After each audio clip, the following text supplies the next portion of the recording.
Setelah tadi Bali Desa Membangun Desa tadi, diciptakanlah desa itu one village one product. Satu desa mempunyai produk unggulan. Produk unggulan itu didampingi duit, didampingi tenaga, dan didampingi pasar. Ini tenanan, ini sungguh-sungguh. Pada saat saya jadi gubernur, one village one product itu tak rewangi, tak jualkan produknya itu ke Kalimantan, ke Merauke sana. Benar mas. Hanya isinya itu apa? Ada karak, ada apa? Produk-produk rakyat itu. Tak jualkan ke tempat transmigrasi orang Jawa itu sambil tilik bahwa itu ternyata benar. One village one product itu benar. Jadi desa-desa mandiri pangan itu harus diciptakan. Desa mandiri pangan itu penting.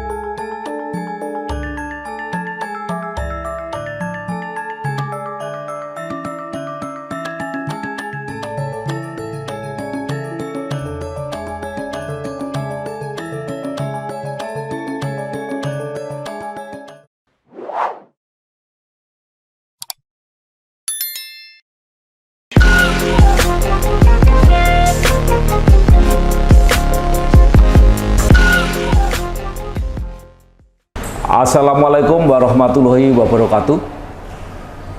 Bersama saya Bambang Sadono di kanal Inspirasi Jawa Tengah. Mudah-mudahan kanal ini selalu bisa memberi inspirasi, motivasi, dan edukasi. Kami sedang mempersiapkan beberapa video wawancara yang kami beri judul Gubernur Jawa Tengah 2024-2029. Menurut rencana, wawancara ini selain kami tayangkan juga akan kami bukukan. Saat ini saya sudah bersama dengan salah seorang yang sangat dikenal di Jawa Tengah, yaitu Bapak Letnan Jenderal TNI Purnawirawan Haji Bibit Waluyo yang pernah menjadi Gubernur Jawa Tengah tahun 2008 sampai 2013. Apa kabar Pak Bibit? Alhamdulillah sehat-sehat mas. Luar biasa. Pak Bibit ini lahir di Klaten 5 Agustus 1949, menyelesaikan pendidikan di Akabri Darat Magelang tahun 1972, kemudian pernah menjadi Pangdam 4 Diponegoro, pernah menjadi Pangdam Jaya, pernah menjadi Pangkostrat, dan akhirnya menjadi Gubernur Jawa Tengah. Pertama saya yang ingin tanya Pak Bibit, apa kesan dan kenangan Bapak ketika menjadi Gubernur Jawa Tengah 2018-2023? Monggo Pak. Nopo mas ya? Ya medan baru ya, medan baru yang harus saya geluti karena saya diberi kepercayaan oleh negara dan bangsa menjadi pamong Jawa Tengah. Sebelumnya saya seorang prajurit, mulai dari Letnan 2 sampai terakhir saya pensiun Letnan Jenderal, terakhir Panglima Kostrat. Saat itu saya diusung oleh Partai Demokrasi Indonesia Perjuangan atau PDI Perjuangan untuk menjadi Gubernur Jawa Tengah. Ya karena ini lahan baru, medan baru, ya saya harus cepat men-switch cara berpikir tentara yang apa-apa cepat-cepat, harus begini, harus cepat, harus begini. Saya coba untuk menyesuaikan karakter masyarakat Jawa, karena saya pun juga orang Jawa. Tidak terlalu banyak kesulitan saya masuk di Jawa Tengah sebagai pamong, dari lurahnya, jadi pamongnya masyarakat Jawa Tengah, tidak terlampau banyak kesulitan. Saya mengusung tema yang menurut saya rada aneh, tapi itu apa namanya, mempunyai nilai yang sangat disenangi oleh rakyat, karena temanya itu Bali Desa Membangun Desa. Mengapa sih kok itu saya angkat? Karena desa itu merupakan miniatur negara. Negara kecil ki ya desa. Ya. Kalau desanya itu sejahtera, desanya makmur, desanya aman, ya negara ya aman, sejahtera dan makmur. Itu aja prinsipnya. Lah terus bagaimana? Bagaimananya itu memberdayakan desa ini agar masing-masing desa itu digali potensinya ini bersama-sama pamong desa dan masyarakat tadi. Secara kebetulan masyarakat Jawa Tengah itu 2/3 itu ada di desa. Jadi saya tidak kesulitan, wong saya dulu ya lahir di desa. Jadi wong desa itu kon ngopo piye, nyambut gawe apa, carane piye, saya sudah hafal. Itu yang saya terapkan untuk memimpin Jawa Tengah. Alhamdulillah dapat sambutan masyarakat Jawa Tengah baik, dapat sambutan masyarakat yang begitu senang. Akhirnya selama 5 tahun itu saya bekerja optimal, bisa membuahkan hasil yang sangat membanggakan. Prestasi-prestasi yang saya capai selama 5 tahun itu ada 135 tanda penghargaan terbaik dari berbagai sektor pembangunan. 135 terbaik dari sektor pembangunan seluruh Indonesia. Saya dapat 135.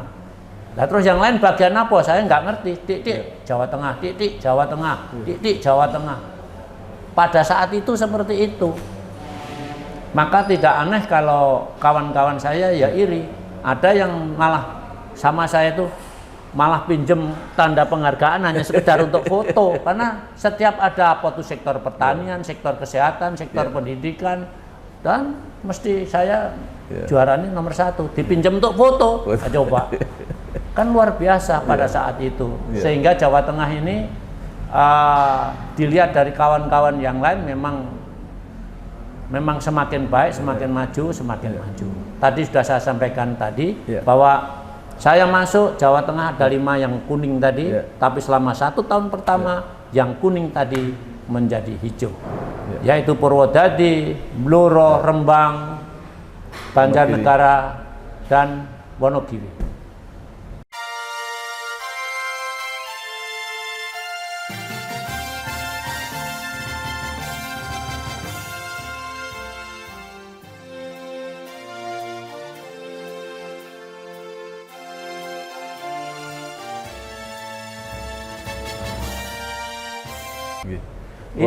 Luar biasa, Pak.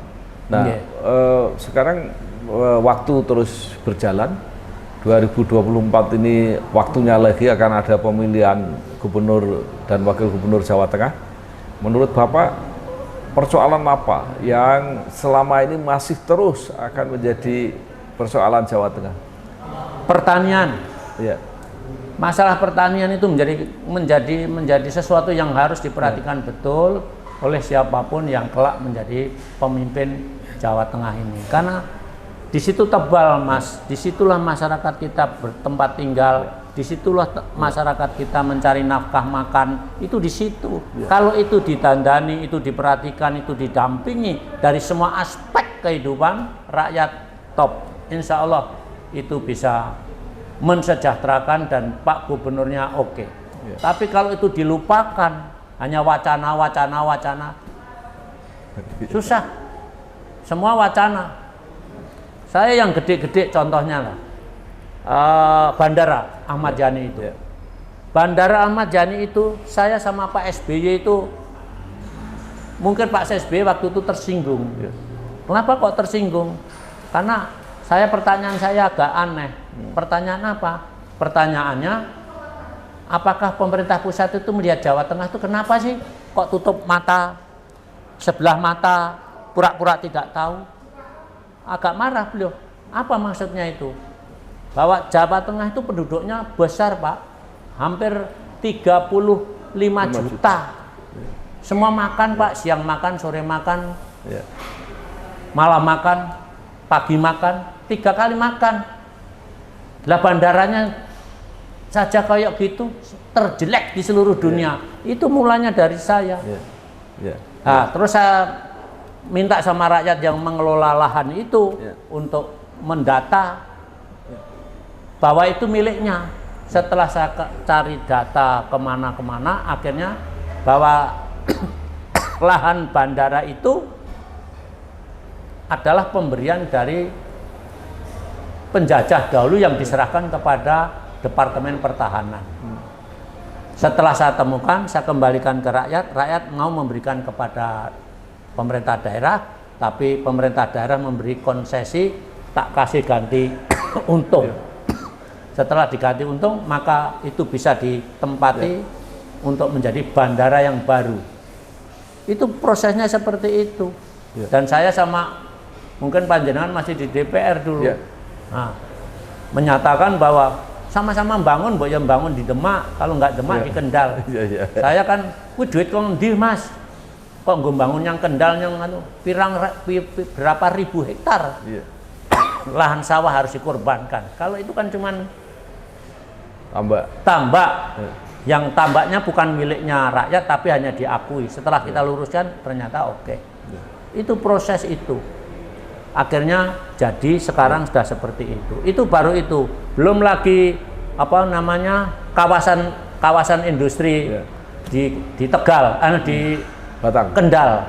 Di Kendal. Itu juga begitu. Pak SBY setuju. Belum lagi yang di Batang. Apa pabrik apa itu zaman saya yang untuk mencari tempatnya yang dimiliki oleh Pak Erick Thohir itu zaman saya waktu jadi gubernur. Belum lagi double track.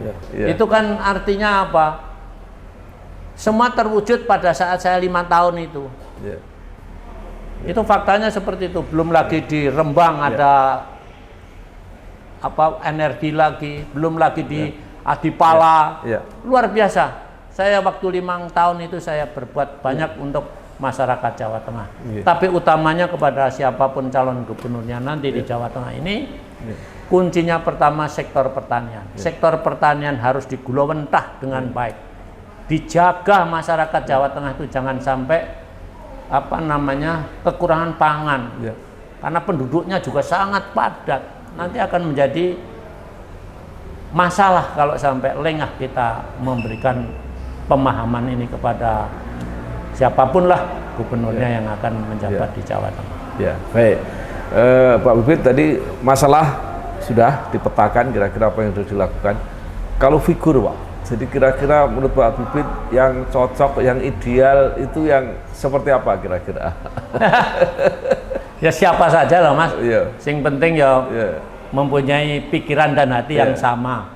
Sebagai seorang pemimpin tuh yang ngayomi, yang ngayemi, yang ngayani, sing dipimpin yaitu rakyatnya. Rakyatnya harus dilindungi, dibantu, diayomi, disejahterakan. Jangan setelah jadi terus mikir dirinya sendiri. Pencitraan ngalor ngidul rono rene nggak cetha, untuk apa jadi pemimpin seperti itu? Nggak usah jadi pemimpin. Kalau memang sudah mau jadi pemimpin, ambil risiko. Harus kerja keras. Tidak usah takut capek, tidak usah takut risiko dari kebijakan yang dia ambil. Semua kebijakan ada risiko, tapi pilih risiko yang paling kecil. Hajar terus. Kalau saya begitu. Nah, ini Pak Bibit, sekarang pilkada kita baru saja selesai pilpres dan pileg.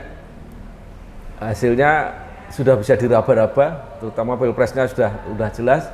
Kira-kira menurut Bapak ada nggak pengaruhnya terhadap pemilihan gubernur Jawa Tengah ini, hasil pilpres maupun hasil pileg? Sing dimaksud pengaruh napa niki? Artinya komposisi, konfigurasi kekuatan politik nasional, kemudian lokal Jawa Tengah dan sebagainya. Kalau mungkin ada perubahan-perubahan itu berpengaruh kira-kira.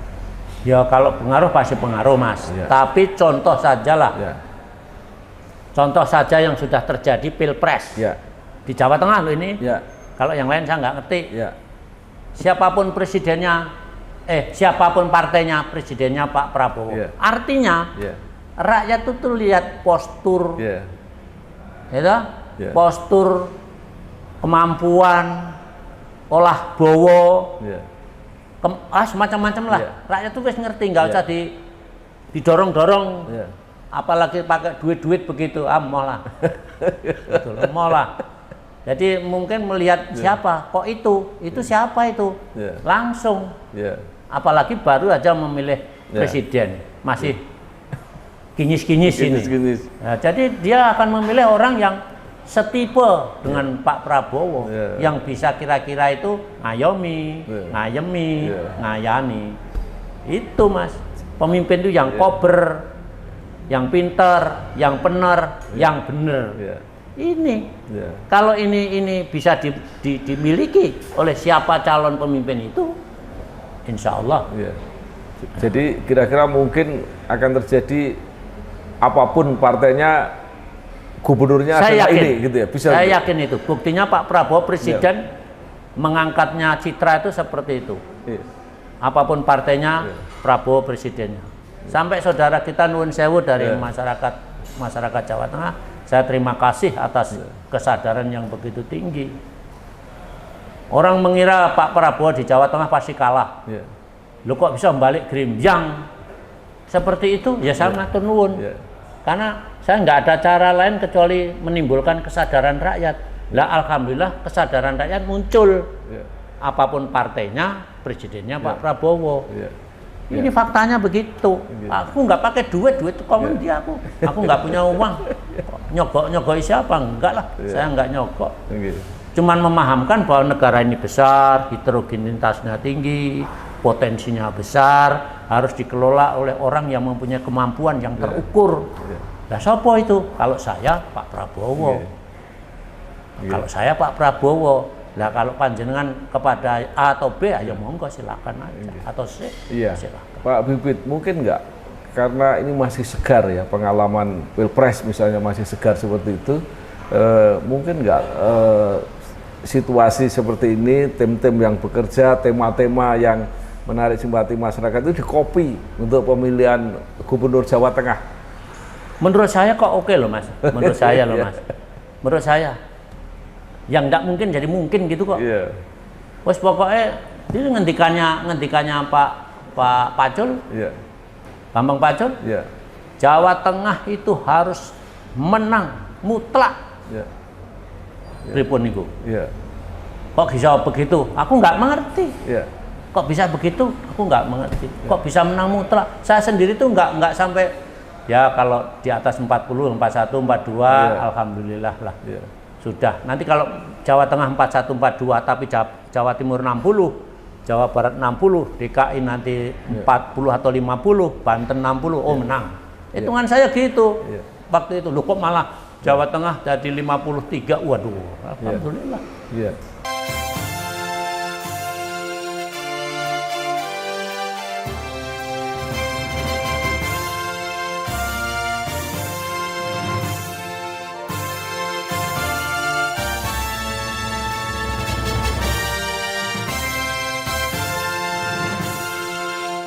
Jadi artinya siapa tahu kalau mungkin tokoh-tokoh atau figur yang di-endorse atau didukung oleh timnya Pak Prabowo termasuk Pak Bibit itu nanti lah, ada enggak Pak pemikiran itu? Ya mudah-mudahan jalan pikirannya sama lah. Kalau jalan pikirannya itu berubah saya tidak mengerti, tapi dari itu menurut saya kita pahami keinginan masyarakat. Keinginan masyarakat sederhana kok. Yaitu tadi dimudahkan pupuk, dimudahkan bibitnya, dimudahkan obat-obatnya, nek bar panen dituku. Itu saja. Kalau itu terus sistem irigasi diperbaiki. Jadi panca usaha tani ini menjadi kunci. Tapi ngerti menjelaskannya. Setelah dijelaskan, diimplementasikan. Sistem irigasi ini jadi penting. Waduk, tersier, sekunder, teknis. Teknis itu sampai masuk ke sawah A, sawah B, sawah C. Nah, nanti secara berkala, tersier, sekunder ini harus dikorve bareng-bareng. Dikorve rakyat desa itu nggak pacul sama-sama ke sawah, ditampingi paritnya itu, suket-suketnya dinaikkan sehingga nanti bisa masuk ke A, masuk ke B, masuk ke C. Ini siapa yang mau begitu? Gubernur mana yang mau begitu? Kecuali Bibit Waluyo dulu. Oh benar, saya ngomong fakta. Mana? bletokan sikile, raneng. Nah, sekarang aku mengen rada sombong sedikit, mohon maaf loh. Iya. Pak Bibit udah mulai melihat belum figur-figur yang kira-kira bisa begitu? Mohon maaf saya belum. Karena memang ya belum ada kumandangnya siapa calon-calonnya, saya belum. Lalu Mas mau ya monggo. Saya sudah lewat. Nah, sekarang gini Pak Bibit, salah satu persoalan ya yang tadi Pak Bibit juga sudah sampaikan dan di nasional juga sering dibahas, itu masalah kemiskinan di Jawa Tengah. Menurut Bapak resepnya seperti apa? Karena Pak Prabowo kan salah satu kamunya tidak mau tadi ada yang miskin.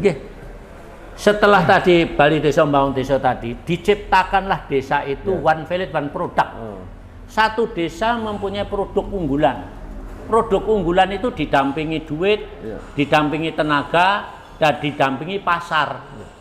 Ini tenanan, ini sungguh-sungguh. Pada saat saya jadi gubernur, one village one product itu tak rewangi, tak jualkan produknya itu ke Kalimantan, ke Merauke sana. Benar Mas, hanya isinya itu apa? Ada karak, ada apa? Produk-produk rakyat itu. Tak jualkan ke tempat transmigrasi orang Jawa itu sambil tilik, bawa itu ternyata benar. One village one product itu benar. Jadi desa-desa mandiri pangan itu harus diciptakan. Desa mandiri pangan itu penting. Nah, ini kalau pemimpinnya peduli, pemimpinnya peduli, tidak mungkin bisa menciptakan desa-desa mandiri pangan. Karena kepedulian itulah maka desa itu menjadi kuat untuk mengurus dirinya sendiri, mandiri, mencukupi kebutuhan sehari-hari.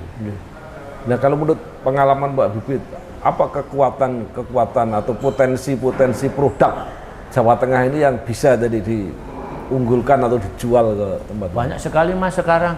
Anak sekarang kan kreativitas dan inovasinya berbagai-bagai, bahkan tuntutannya sudah mengalami barang-barang dari impor itu kan banyak Mas. Itu pun kita sudah nilainya kualitasnya sudah lebih baik. Mengemas, mengepak itu pun semuanya ada bagus-bagus, produknya bagus-bagus, macam-macam. Ada batik, ada makanan-makanan yang dikemas itu, minum-minuman yang, waduh banyak sekali UMKM itu yang di produk rakyat, yang temanya saya dulu one village one product itu bagus Mas. Kalau itu ditumbuh kembangkan, rakyat Jawa Tengah tidak kalah saingan dengan yang lain-lain. Asal tadi yang saya sampaikan, didampingi modal, termasuk tenaga, terus didampingi kemampuan. Kemampuannya wong sing ngandani, Pak nek ngemas kayak gini, oh kualitasnya aja ngono. Nanti yang ketiga dicarikan pasar. Jangan ditoke wae. Jadi rakyat nunak-nunuk golek pasar dhewe ya nggak akan maju-maju. Wong dia nggak mengerti.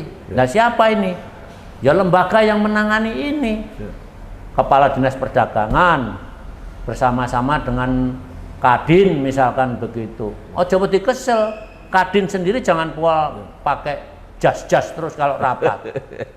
Kadin pakai jas tuh kapan mau mensejahterakan rakyatnya? Kadin ya pakainya ya pakaian kayak wong biasa wae, turun ke lapangan melihat produk-produk rakyat dicarikan pasar. Itu namanya Kadin. Kadin cuman pakai jas-jas terus minyak wangi apa itu? Kadin apa kayak gitu? Baik. Nah, Pak Bibit sekarang mulai bermunculan tokoh-tokoh muda yang ingin berpartisipasi lah memimpin Jawa Tengah ini.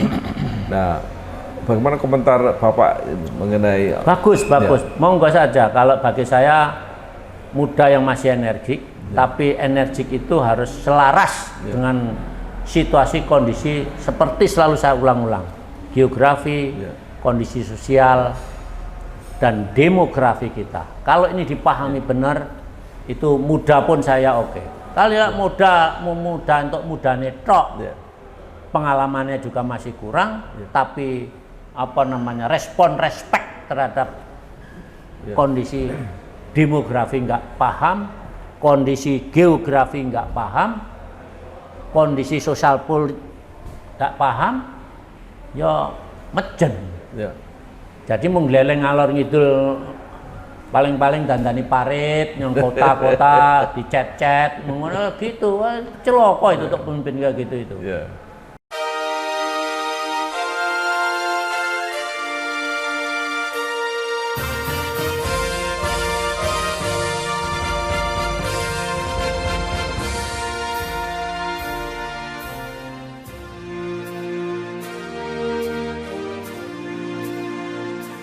Nah, saya mau nambah sedikit pertanyaannya. Bagaimana kemungkinan dan peluang pemimpin-pemimpin yang berlatar belakang militer, TNI atau kan? Nah, kalau yang ini menurut saya masyarakat jangan melihat, wah itu mantan tentara, surah. Lu mantan tentara itu kan warga negara Indonesia juga. Jadi melihatnya di sana. Kalau dia berkualitas, kalau dia berkemampuan, mengapa tidak? Sing kita goleki kan orang yang memang mumpuni dalam memegang tanggung jawab itu. Bukan muda, bukan tua. Ini kadang-kadang diklasifikasikan muda, tua. Muda nek hebat, kenapa tidak? Tua kalau hebat, mengapa tidak? Intinya ujungnya kesejahteraan masyarakat. Ujungnya aman, damai, sejahtera. Dia bisa mewujudkan itu. Mengapa tidak? Gitu loh. Kalau saya seperti itu pandangan dan pikiran saya. Sekarang terakhir Pak Bibit, apa saran Bapak kepada masyarakat untuk menilai, menyikapi, memilih supaya benar-benar mendapat pemimpin di Jawa Tengah ini yang cocok, yang pas, yang ya kalau saya ada 4. Ya. Pemimpin itu kudu pinter. Ya. Kalau jadi pemimpin nggak pinter, gampang dihapusi, gampang dibohongi, gampang dibelituk, gampang dirongrong, nak ra pinter. Jadi pemimpin itu harus cerdas, karena cerdas ini untuk memikir segala-gala yang sangat kompleks, multi kompleks ini, itu harus cerdas. Bener, pemimpin itu kudu jujur. Nara jujur nggak apa, mau ngapusi tok, malah marahi. Langkah-langkah tindak tidak baik, apa itu korupsi lah, apa itu tidak kebijakan-kebijakan yang merugikan kepentingan umum lah. Jadi pintar bener, bener ki bener,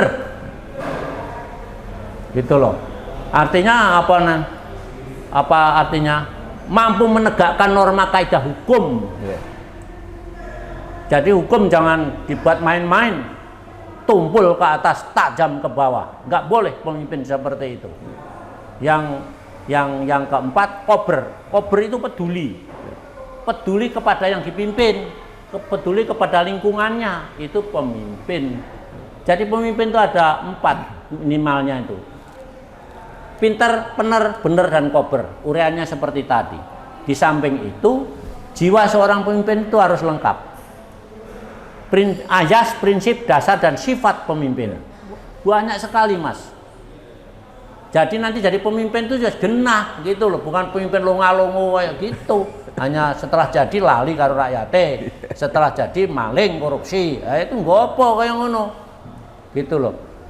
Ada azas, ada prinsip, ada dasar, ada sifat. Azas itu ada 11. Takwa, ing ngarsa sung tulodo, ing madya maun karsa, tut murih handayani, waspada, bloko legowo.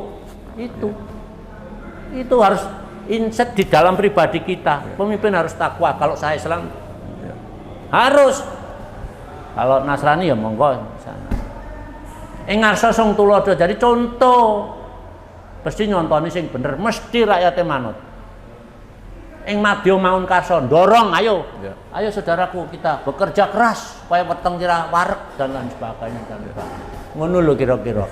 Belum lagi prinsip, belum lagi dasar, belum lagi sifat. Waduh. Lah tentara wis diajari. Jadi kalau Mas tadi ngendikan nek mantan-mantan, menurut saya saudaraku semua masyarakat Jawa Tengah, nek saya lo ya, jangan melihat wah kuwi mantan tentara apa, kejem biasanya gitu. Ora kaya ngono. Tentara ki akeh. Tentara ki ya rakyat Indonesia. Pada saat mengabdi namanya tentara, tapi pada saat pensiun purnawirawan. Kayak saya Bibit Waluyo. Nah, kebetulan saya seneng loreng ini ya, aku tak nggo, aku seneng kok. Nah, itu. Tapi saya juga bibit waluyo wong desa, dulu barane macul. Sama haknya, peluangnya mestinya sama. Kemampuan saya lebih, alhamdulillah sadharma baktikan kepada rakyat bangsaku, wargaku, masyarakat Jawa Tengah. Itu saya seperti itu. Jadi saudaraku masyarakat Jawa Tengah jangan sampai keliru. Nek ono saudara kita mantan tentara mau jadi gubernur, jadi wali kota, jadi bupati, kalau itu baik dukung. Tapi kalau nggak baik ya jangan. Itu apa? Nah, gitu loh. Kalau semuanya udah oke lah. Karena sekolah kepemimpinan.